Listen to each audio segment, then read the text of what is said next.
Good morning and thanks for joining us. I'm Catherine Herr. And I'm Brian Dorman. We thank you so much for joining us for an Eyewitness News special report.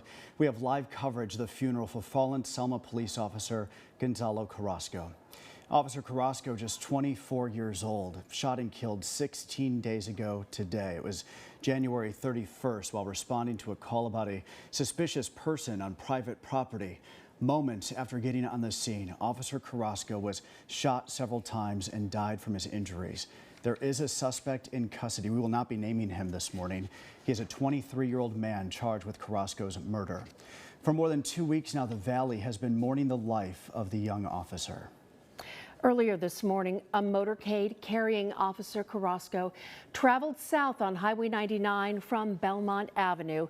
It exited on Fresno Street and then headed south on M Street before arriving at Selland Arena in downtown Fresno at the Fresno Convention Center for a funeral that will begin in minutes. In this video, this is just coming into the Eyewitness newsroom of the funeral procession for Officer Carrasco arriving for this morning's service. There are 4,100 seats available for the public inside Selland Arena, downtown Fresno. The service is set to begin at the top of the hour at 10 a.m. And we imagine, of course, that there will be a lot of people from Reedley. That is the officer's hometown. And of course, Selma, where Officer Carrasco served on the police force for 2 years. And we're going to take a live look right now. This is inside Selland Arena. You can see the seats already filling up. Law enforcement officers from around the state are expected to be here today to pay tribute to the fallen officer.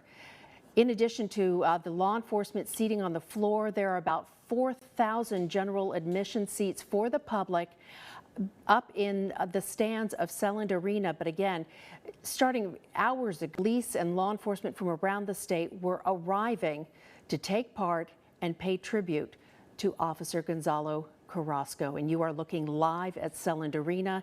The funeral service is expected to begin, scheduled to begin at 10 o'clock this morning. And one thing we want to mention as well, we are not going to show Officer Carrasco's family at any point during today. That was one request that they had made.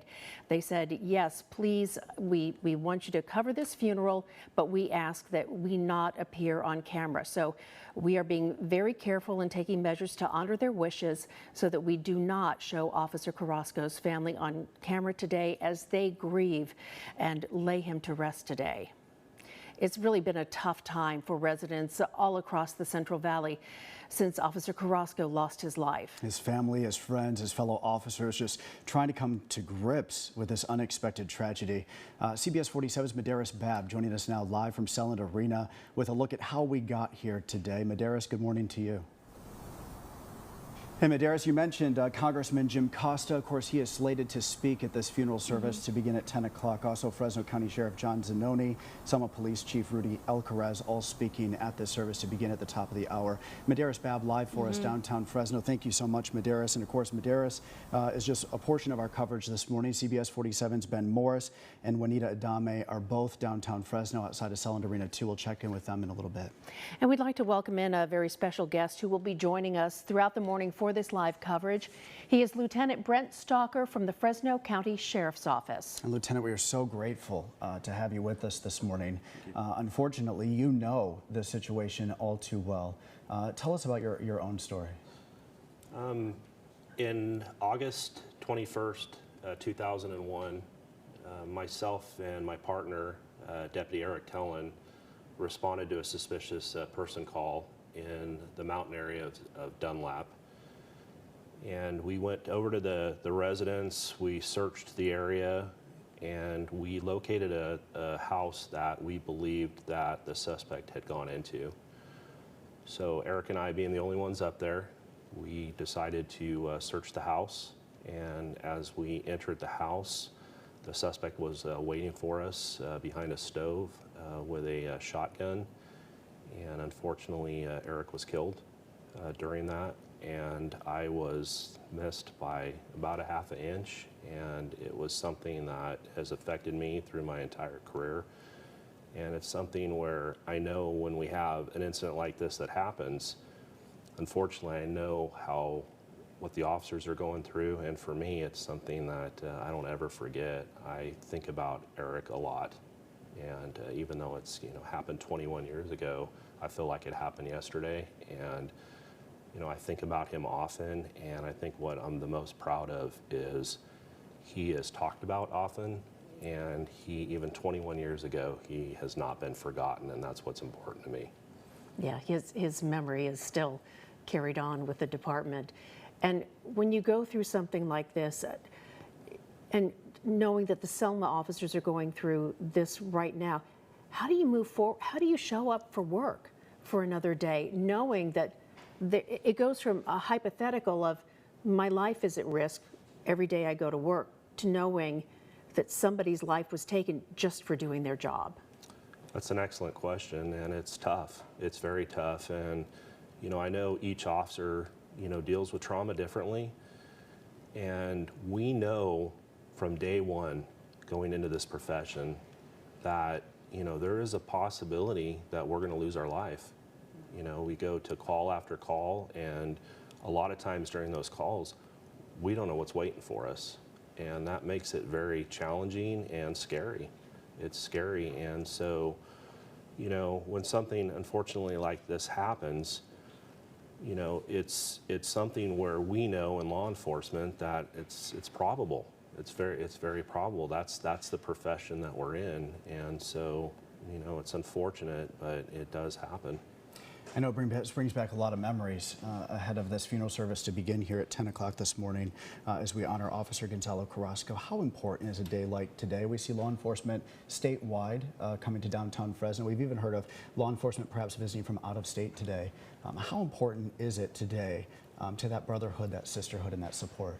It's incredibly important because everybody in the community they're hurting. They're hurting, and one thing in law enforcement is we're a family, and so when I look at an officer funeral and I see units from all over the state, and even units from outside of the state, Nevada, Arizona, everybody's taking time out to make it down here to show their respect, and that is incredible, and it means a lot to me, and I know it means a lot to all of the officers that are involved. So it's really a neat thing. And you're now a lieutenant with the Fresno Sheriff's Office in charge of training. Yes. Training new deputies. Does this factor into it? Does this get wrapped into then training for deputies? Are there questions that are answered when something like this happens? Is this something that's addressed in your training sessions? Absolutely. I mean, we try to plan for every possible scenario that we can when we train or we're planning training. The problem is we can't plan for everything. But one of the things, unfortunately, when something like this happens is we spend a lot of time analyzing, reviewing, because we want to learn from it. If there's something that we can incorporate in our training down the road that may help another officer, we're going to try our best to do that. And so, but we're constantly trying to stay a step ahead and be aware of everything we possibly can. And Lieutenant, this is a live look inside Selland Arena. We know that there are 4,100 seats reserved for the public today. More than 6,000 people expected to attend to this service, which means about 2,000 seats will be reserved for law enforcement, for family, for other first responders. I'm just curious, the support for law enforcement moving forward. Both of these young men, your partner just 26 years old, yeah. Officer Carrasco only 24 years old. What type of support is there for the surviving family members? What type of support is there for the surviving colleagues?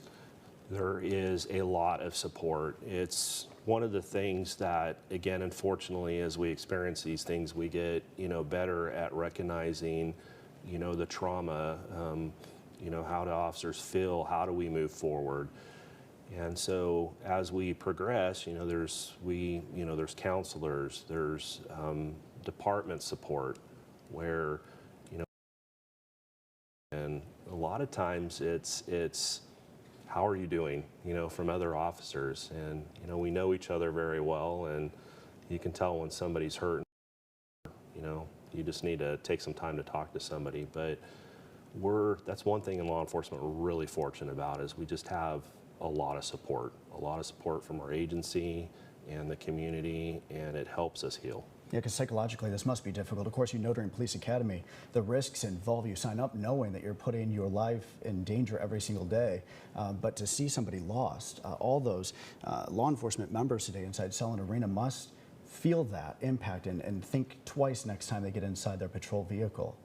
Absolutely, and that's one thing that, you know, it's hard for people to understand that. It's something like this will happen, and, you know, even though they talk to us about it, we train in the academy, we train in the department, there's always that hope it's not going to happen. It's not going to happen. And then unfortunately when it does, you know, you realize that the worst has happened, and then the next step is how do we move forward from here, because, you know, we have a job, it's 24 hours a day, and we have, unfortunately when something like this happens, we have to get right back in that car and go answer that call. There's nobody else that's going to do that for us, and so we have to move through it.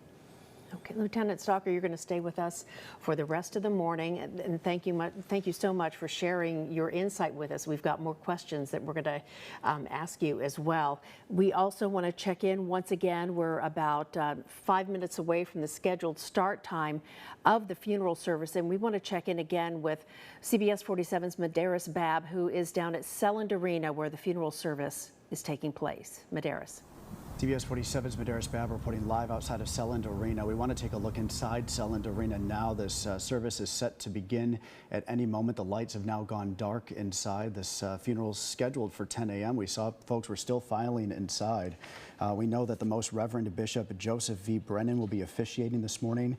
We are expected to hear from Fresno County John Zanoni, Congressman Jim Costa, Selma Police Chief Rudy Alcaraz, and also a family member is scheduled to speak this morning, Julio Martinez. This will be the first person of Officer Gonzalo Carrasco's family to speak in the 16 days since this tragedy.